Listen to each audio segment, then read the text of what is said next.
நாள் ஒன்றில் இயேசு பரிசேயர் தலைவர் ஒருவருடைய வீட்டிற்கு உணவருந்தச் சென்றிருந்தார்.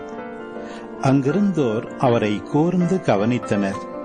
அங்கே நீர்க்கோவை நோயுள்ள ஒருவர் அவர் முன் இருந்தார். இயேசு திருச்சட்ட அறிஞரையும் பரிசேயரையும் பார்த்து, ஓய்வு நாளில் குணப்படுத்துவது முறையா இல்லையா என்று கேட்டார். அவர்கள் அமைதியாயிருந்தனர். இயேசு அவரது கையை பிடித்து அவரை நலமாக்கி அனுப்பிவிட்டார். பிறகு அவர்களை நோக்கி, உங்களுள் ஒருவர் தம் பிள்ளையோ மாடோ கிணற்றில் விழுந்தால் ஓய்வு நாள் என்றாலும் அதனை உடனே தூக்கிவிட மாட்டாரா என்று கேட்டார். அதற்கு பதில் சொல்ல அவர்களால் இயலவில்லை.